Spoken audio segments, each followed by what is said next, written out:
하나님의 말씀 출애굽기 11장 1절에서 10절 그리고 출애굽기 14장 10절에서 14절 같이 보겠습니다. 여호와께서 모세에게 이르시기를 내가 이제 한 가지 재앙을 바로와 애굽에 내린 후에야 그가 너희를 여기서 내보내리라. 그가 너희를 내보낼 때에는 여기서 반드시 다 쫓아내리니 백성에게 말하여 사람들에게 각기 이웃들에게 은금 패물을 구하게 하라 하시더니 여호와께서 그 백성으로 애굽 사람의 은혜를 받게 하셨고 또 그 사람 모세는 애굽 땅에 있는 바로의 신하와 백성의 눈에 아주 위대하게 보였더라. 모세가 바로에게 이르되 여호와께서 이와 같이 말씀하시기를 밤중에 내가 애굽 가운데로 들어가리니 애굽 땅에 있는 모든 처음 난 것은 왕 위에 앉아있는 바로의 장자로부터 맷돌 위에 있는 몸종의 장자와 모든 가축의 처음 난 것까지 죽으리니 애굽 온 땅에 전무후무한 큰 부르짖음이 있으리라. 그러나 이스라엘 자손에게는 사람에게나 짐승에게나 개 한 마리도 그 혀를 움직이지 아니하리니 여호와께서 애굽 사람과 이스라엘 사이를 구별하는 줄을 너희가 알리라 하셨나니 왕의 이 모든 신하가 내게 내려와 내게 절하며 이르기를 너와 너를 따르는 온 백성은 나가라 한 후에야 내가 나가리라 하고 심히 노하여 바로에게서 나오니라. 여호와께서 모세에게 이르시기를 바로가 너희의 말을 듣지 아니하리라. 그러므로 내가 애굽 땅에서 나의 기적을 더하리라 하셨고 모세와 아론이 이 모든 기적을 바로 앞에서 행하였으나 여호와께서 바로의 마음을 완악하게 하셨으므로 그가 이스라엘 자손을 그 나라에서 보내지 아니하였더라. 바로가 가까이 올 때에 이스라엘 자손이 눈을 들어 본즉 애굽 사람이 자기들 뒤에 이른지라. 이스라엘 자손이 심히 두려워하여 여호와께 부르짖고 그들이 또 모세에게 이르되 애굽에 매장지가 없어서 당신이 우리를 이끌어내어 이 광야에서 죽게 하느냐? 어찌하여 당신이 우리를 애굽에서 이끌어내어 우리에게 이같이 하느냐? 우리가 애굽에서 당신에게 이른 말이 이것이 아니냐? 이르기를 우리를 내버려 두라. 우리가 애굽 사람을 섬길 것이라 하지 아니하더냐? 애굽 사람을 섬기는 것이 광야에서 죽는 것보다 낫겠노라. 모세가 백성에게 이르되 너희는 두려워하지 말고 가만히 서서 여호와께서 오늘 너희를 위하여 행하시는 구원을 보라. 너희가 오늘 본 애굽 사람을 영원히 다시 보지 아니하리라. 여호와께서 너희를 위하여 싸우시리니 너희는 가만히 있을지니라. 오늘 말씀 출애굽기 11장 1절 보면 하나님이 모세에게 말씀하십니다. 내가 이제 한 가지 재앙을 바로와 애굽에 내린 후에야 그가 너희를 여기서 내보내리라. 하나님께서 애굽에 행하신 10가지 재앙은 애굽의 10가지 우상의 파괴를 의미합니다.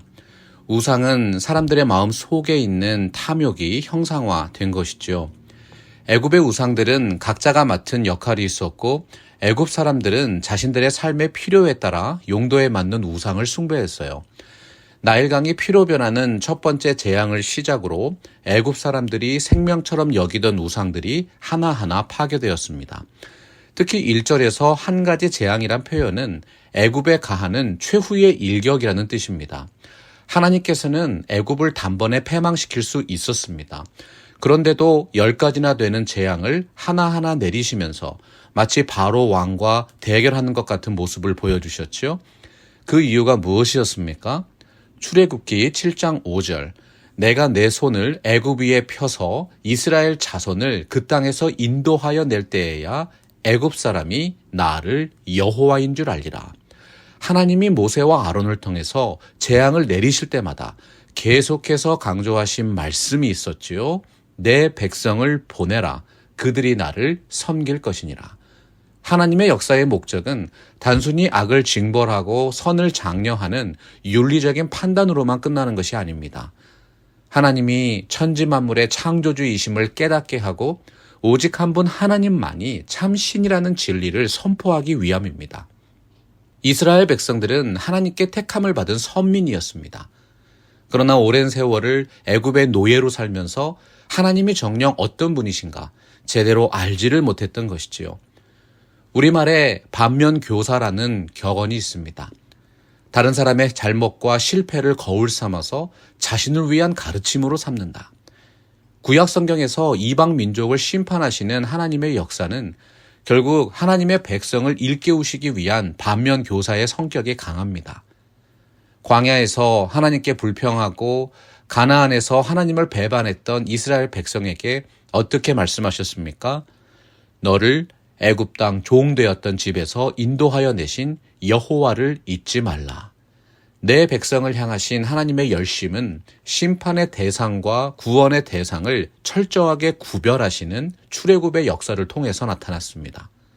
400년이 넘는 애굽에서의 종살이는 이스라엘 백성들에게 큰 고통과 괴로움이었습니다. 그러나 애굽이 패망하는 재앙의 때를 보세요.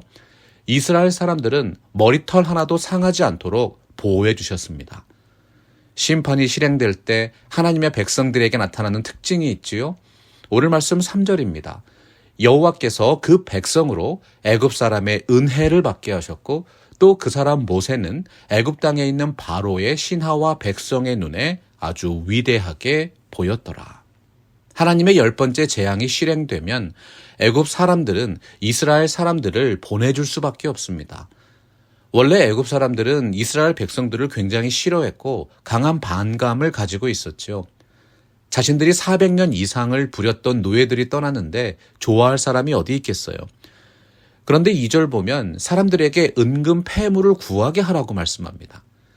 일부 성경학자들은 여기서 말씀하는 은금 패물이 종들이 풀려날 때 주인이 지불해야 하는 노역의 대가라고 해석하기도 하는데 정확한 의미는 하나님께서 애굽 사람들의 마음을 움직여서 이스라엘 백성들에게 호의를 베풀도록 역사하셨다는 뜻입니다.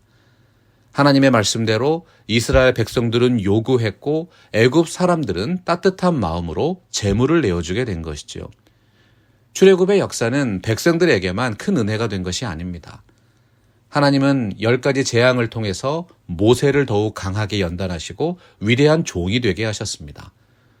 호렙산에서 부름을 받고 처음으로 바로 왕 앞에 섰던 모세를 떠올려 보세요. 그는 연약했습니다. 두려워했습니다. 망설였던 사람입니다. 그러나 재앙이 거듭되면서 자신을 부르신 하나님의 지혜와 능력을 점점 더 확신하게 된 것이지요. 모세의 신앙과 삶이 더욱 담대하고 강인해진 진짜 이유에 주목해 보십시오. 모세는 40년을 애굽에서 보냈고 또 다른 40년을 광야에서 지냈습니다. 삶에 대한 경험이 이미 풍부했고 세상에 대한 지혜와 경험도 충분한 사람이었어요. 하지만 모세가 하나님을 아는 체험적 지식을 갖기 전까지는 아무 일도 할 수 없는 무능하고 무력한 양치기에 불과했던 것입니다. 사도 바울이 디모데후서 2장 1절에서 말씀했습니다. 너는 그리스도 예수 안에 있는 은혜 가운데서 강하여지라. 하나님의 말씀과 삶의 예배를 통해서 하나님이 어떤 분이신가 체험적으로 알아가야 합니다. 인간의 지혜와 능력을 뛰어넘어서 역사하시는 진짜 하나님을 경험하게 되는 것입니다. 오늘 말씀 4절에서 6절 보십시오. 출애굽 역사의 하이라이트가 어떻게 시작됩니까? 여호와께서 이와 같이 말씀하시기를 밤중에 내가 애굽 가운데로 들어가리니 애굽 땅에 있는 모든 처음 난 것은 왕위에 앉아있는 바로의 장자로부터 맷돌 위에 있는 몸종의 장자와 모든 가축의 처음 난 것까지 죽으리니 애굽 온 땅에 전무후무한 큰 부르짖음이 있으리라. 마지막 10번째 재앙은 9가지 재앙과는 비교할 수 없는 재앙입니다. 왜냐하면 밤중에 하나님께서 친히 애굽으로 들어오셔서 행하시는 심판이었기 때문입니다. 9가지 재앙은 하나님의 창조물들을 통한 재앙이었습니다. 하지만 마지막 심판은 모든 생명의 창조자여 주관자이신 하나님의 주권에 속한 죽음의 재앙이었습니다. 인간의 지혜와 능력으로는 도저히 모방할 수 없는 초월적인 역사를 실행하셨던 것이죠. 특히 그 재앙은 밤중에 있을 것입니다. 아침이 삶에 대한 시작을 다짐하는 경건의 시간이라면 밤중은 모든 삶이 잠에 드는 안식의 시간입니다. 보통 사람들은 내일 아침에도 새로운 삶을 시작할 수 있을까 고민하지 않습니다. 그러나 하나님께서 분명히 말씀하셨죠. 심판의 날은 반드시 있을 것이다. 인간의 생사를 결정짓는 구원에 대한 판단은 모세나 아론 같은 인간이 할 수 있는 사역이 아닙니다. 그렇기 때문에 하나님께서 친히 애굽으로 들어오겠다고 하셨어요. 10번째 재앙의 날에는 하나님의 종들까지 전부 뒤로 물러서서 하나님의 구원의 은총을 의지할 수밖에 없는 것이지요. 구약 성경에서 처음 난 것은 책임을 지는 위치를 말합니다.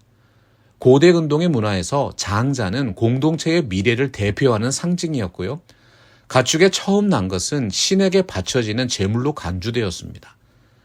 여러분, 하나님의 심판 앞에서 지위나 권력이 무슨 소용입니까? 최고의 신분이던 바로의 장자로부터 맷돌을 돌리는 비천한 노예의 장자까지 모두가 심판을 받게 되는 것입니다. 이러한 전무후무한 고통과 재앙의 날에 하나님께서 이스라엘 백성에게 베푸신 은혜를 확인해 보십시오. 오늘 말씀 7절입니다. 그러나 이스라엘 자손에게는 사람에게나 짐승에게나 개 한 마리도 그 혀를 움직이지 아니하리니 여호와께서 애굽 사람과 이스라엘 사이를 구별하는 줄을 너희가 알리라 하셨나니. 개 한 마리도 그 혀를 움직이지 않았습니다. 무서운 재앙 속에서 그 어떤 작은 괴로움도 당하지 않게 하시겠다는 강력한 약속이 있지요. 애굽은 바로 왕의 장자까지 죽임을 당하는데 이스라엘은 동물 한 마리도 상하지 않도록 철저하게 구별해서 보호해 주십니다. 그 심판의 날에 죄악의 땅 애굽에서 울리는 통곡소리가 있습니다. 430년 동안 이스라엘 백성들이 울부짖으며 간구했던 통곡소리와 똑같은 히브리 단어입니다. 출애굽기 3장 7절에서 말씀하셨죠. 여호와께서 이르시되 내가 애굽에 있는 내 백성의 고통을 분명히 보고 그들이 그들의 감독자로 말미암아 부르짖음을 들었노라. 고대 근동시대에 피는 생명을 상징했습니다. 애굽의 재앙의 시작이 나일강이 피로 변하는 이적이었죠. 마찬가지로 마지막 10번째 재앙도 애굽을 대표하는 생명의 씨앗을 모두 거두어 들이시는 무서운 피의 형벌이었어요. 그 두려운 재앙의 날에 이스라엘 백성들은 유월절 어린 양의 피로 구원을 받게 되는 것입니다. 유월이란 말은 영어의 Passover, 건너뛰다, 넘어간다는 뜻이죠. 마지막 심판을 면하는 구별의 표식은 우리 주 예수 그리스도의 십자가의 보혈입니다.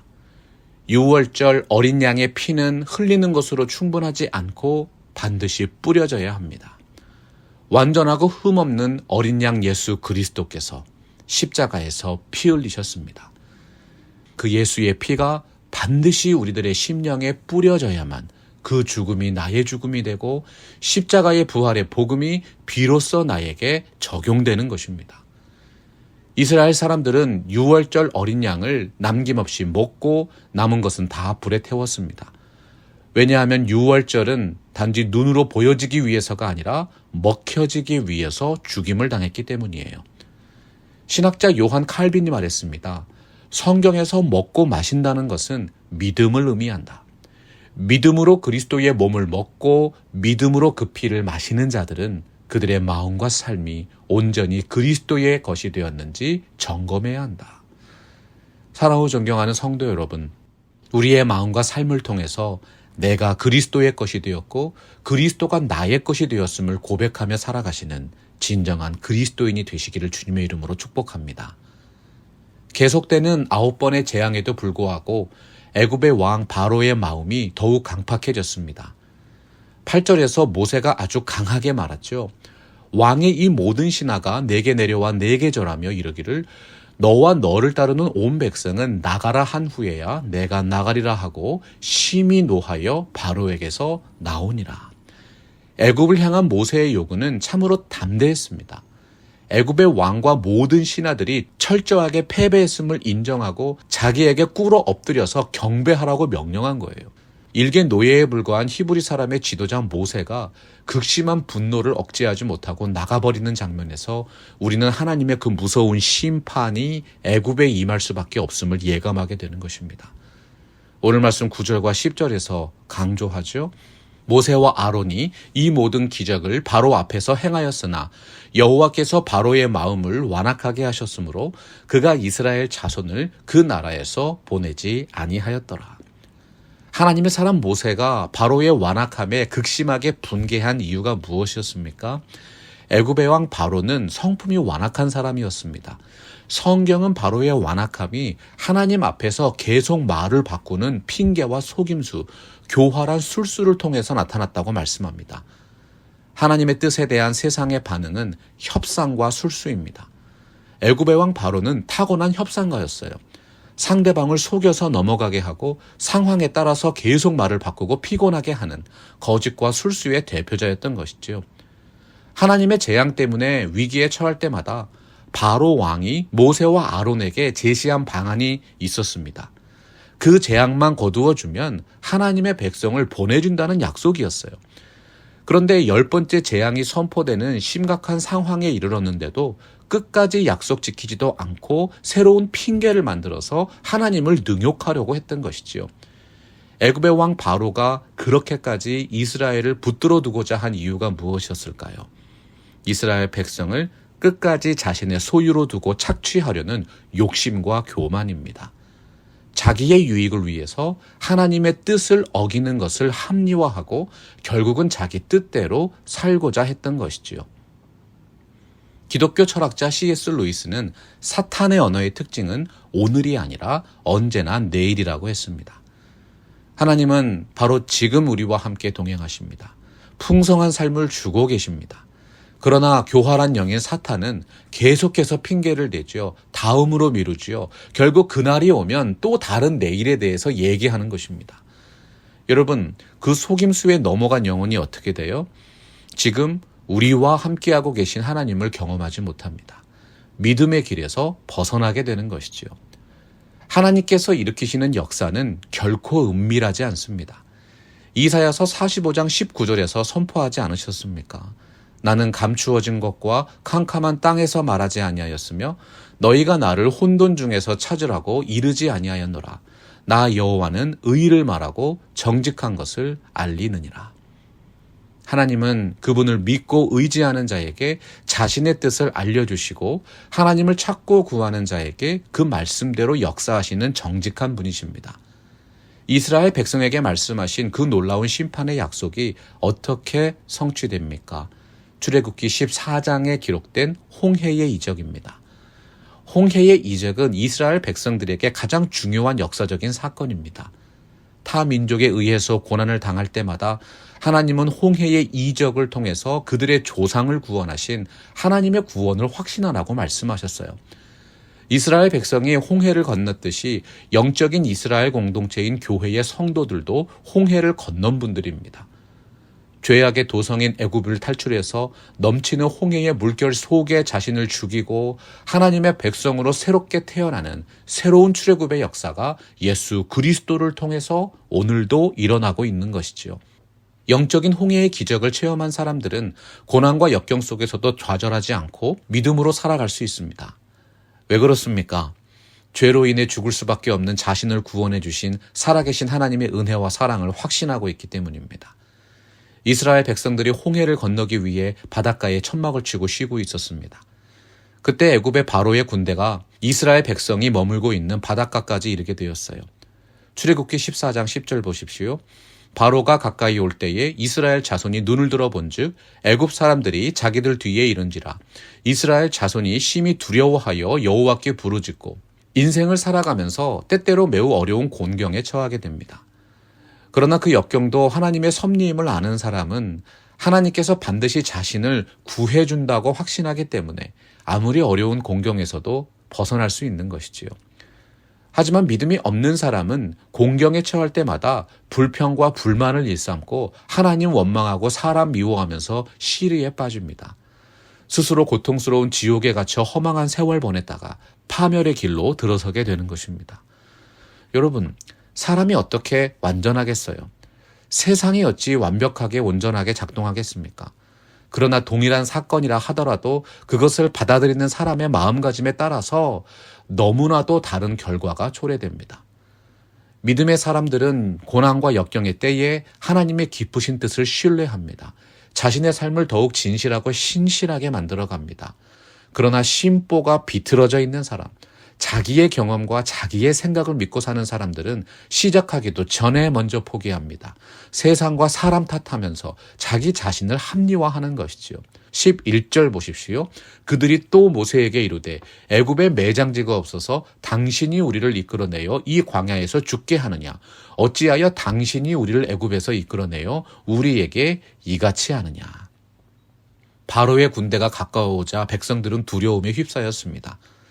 그들 앞에는 깜깜한 홍해의 물이 있었고 그들 뒤에는 사악한 원수들이 점점 더 거리를 좁혀옵니다. 옛말에 진퇴양난이라고 했지요. 사방이 막혀버린 암담한 상황에서 백성들은 여호와께 부르짖었습니다. 그 기도의 내용이 무엇이었어요? 하나님의 도우심을 신뢰하는 기도였습니까? 모세를 통해서 제시하는 가나안 땅의 비전을 확신하는 믿음의 기도였습니까? 아니었지요. 그들은 바로왕의 압제로부터 자신들을 구원하신 6월절의 축복을 잊어버렸습니다. 하나님이 세우신 지도자 모세를 원망하면서 악한 비난을 퍼부었던 거예요. 애굽에 매장지가 없어서 당신이 우리를 이끌어내어 이 광야에서 죽게 하느냐. 출애굽 당시 이스라엘에 장정만 60만가량이 있었습니다. 급하게 서둘러서 추격한 바로의 군대보다 이스라엘이 숫자적으로 우세했습니다. 하지만 그들은 전쟁을 위해서 훈련된 병사들이 아니었습니다. 우리 교회가 평소에 영적 전쟁의 상황을 인식하고 하나님의 말씀과 신령한 예배를 통해서 철저하게 무장해야 하는 이유가 여기 있는 것이지요. 그들이 왜 우세한 숫자를 가지고도 두려워할 수밖에 없었어요? 전쟁의 승패는 숫자와 같은 외적인 여건뿐만이 아니라 애굽에서 종살이하면서 애굽 사람들을 그들의 통치자로 여겨왔던 이스라엘 사람들의 노예 근성이 내적으로 작용했던 것입니다. 그러한 반응은 10가지 재앙을 통해서 하나님의 능력을 체험한 이들이라고는 도저히 생각되지 않을 정도로 너무나도 어리석은 태도였어요. 심히 두려워하는 이스라엘 백성의 모습에서 연약한 인생의 모습을 발견할 수 있는 것입니다. 예수 그리스도 안에서 허락하신 놀라운 구원의 감격과 신앙 고백은 어느새 온데간데 사라집니다. 현재의 상황만을 보고 걱정하며 염려하는 믿음이 없는 모습. 참으로 오늘을 살아가는 인생들에게 보여지는 실망과 불평인 것이지요. 사랑하는 성도 여러분, 믿음이란 마음의 바다 속에 잠겨진 불신과 불평이라는 부표를 붙잡고 있는 밧줄과 같습니다. 믿음이 약해지면 그 쓴뿌리들을 붙잡고 있던 끈이 느슨해지면서 어느덧 삶이라는 수면 위로 불신과 불평과 불만이 쏟아져 나오는 것이지요. 뒤를 돌아보면 슬픔이고 남을 바라보면 근심입니다. 그러나 위에 계신 하나님만을 의지하면 시험 당할 즈음에도 피할 길을 열어주시는 구원의 능력을 체험하게 됩니다. 한 영혼이 하나님과 더불어 새 생활을 시작하였어도 자꾸 뒤를 돌아보면 공포에 떨고 낙심하게 되어 있습니다. 바로의 군대가 추격해 오는 것처럼 우리의 마음과 삶에 때때로 찾아오는 두려움과 염려가 있지요. 모든 노력이 아무런 소용이 없을 때 심지어 신앙이 좋은 분들도 한탄하고 후회하는 것입니다. 우리가 애굽에서 당신에게 이른 말이 이것이 아니냐. 이르기를 우리를 내버려 두라. 우리가 애굽 사람을 섬길 것이라 하지 아니하더냐. 애굽 사람을 섬기는 것이 광야에서 죽는 것보다 낫겠노라.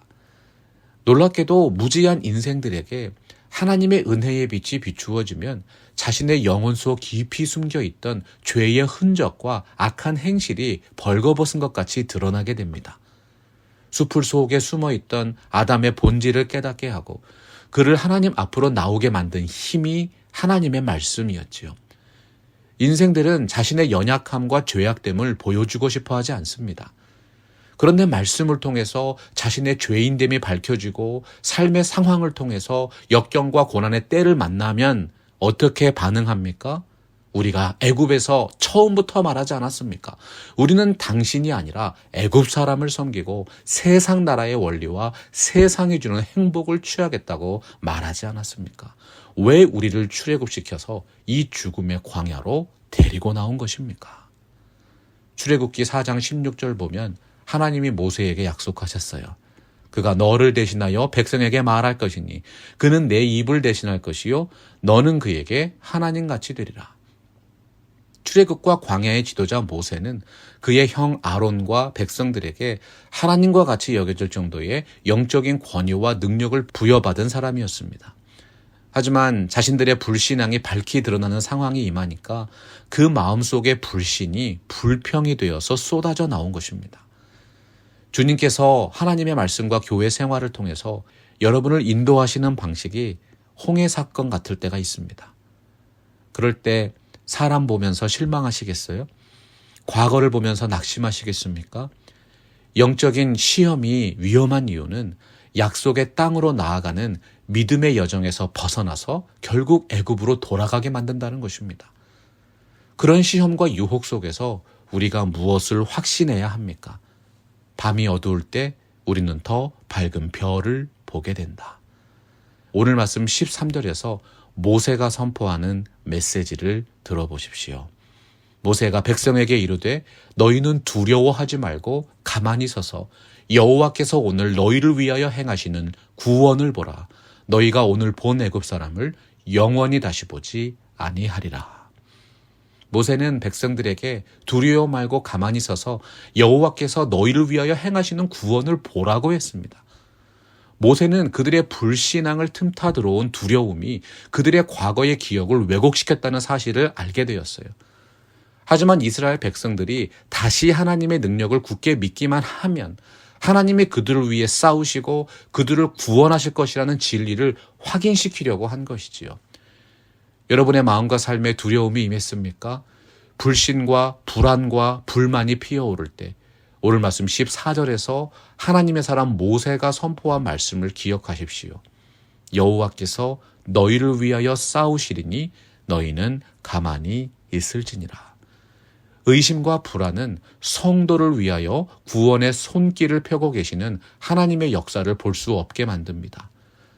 홍해에서 그들을 구원하시려는 가장 위대한 순간이 임했을 때도 하나님의 백성은 임박한 현실에 빠져서 불신앙과 공포로 가득 차 있었어요. 사람들은 조그만 고난에도 마음이 흔들리고 하나님을 원망합니다. 그러나 하나님은 이미 모든 것을 알고 계십니다. 저명한 신학자 탈봇이 고백했지요. 돌이켜보건대 내 인생에서 가장 어두웠던 시간들이 하나님의 도우심의 은혜의 역사가 가장 뚜렷했던 시간들이었다.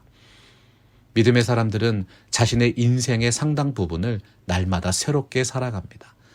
그 새로움의 역사를 위해서 이 말씀을 신뢰하는 것이죠. 여호와께서 너희를 위하여 싸우시리니 너희는 가만히 있을지니라.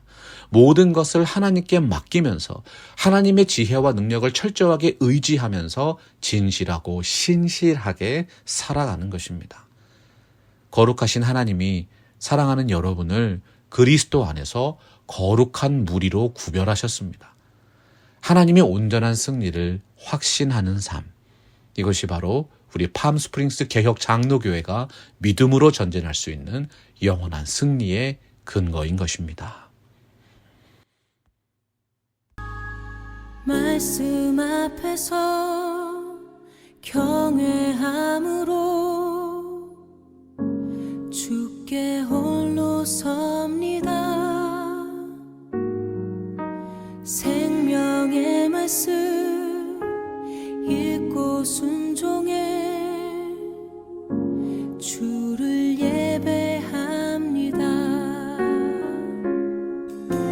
기록된 말씀 힘이 있어서 진리로 우리 거룩해 하며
주